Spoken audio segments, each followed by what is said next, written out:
Айрыбаз айыл өкмөтүнө караштуу Арпа Сай айылынан мына ушул жер тилкеси сатылат. Жердин аянты 5 соток. Мына ушул жерден ошол наркы четке чейин арча бар, ошол жерге чейин узунуга мына ушул бизнес багытындагы жер сатылат. Туугандар, баасы $55.000. Бул жерде мурдагы питовник деп койчу эле. Мына ушул питовникте, бул жактан бир аз жүрсөңүздөр марказга барасыздар. Бул жактан бир аз жүрсөңүздөр Кара Дөбө айылы. Мына ушул эки айылдын ортосундагы жолдун боюндагы жайгашкан мына ушул жер сатылат, туугандар. Жердин документтери жакшы.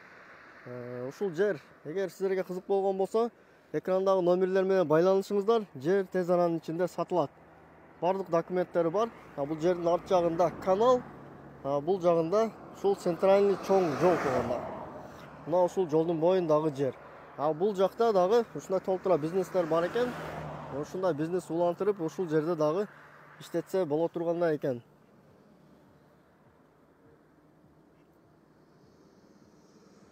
Көчөттөр, арча көчөттөр. Бул жакта стройматериал магазиндери бар экен.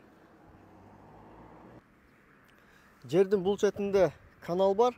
Наркы башында жол, туугандар, центральный жол. Кызыл линиядан өткөн эмеспиз дейт. Ошол жердин узунуга жер экен. Жер тез аранын ичинде сатылат. Баасы $55.000. Арпа Сай айылы, мурдагы Марказ айыл өкмөтү деп коет. Азыр Айрыбаз айыл өкмөтү. Мына ушул жерде, туугандар.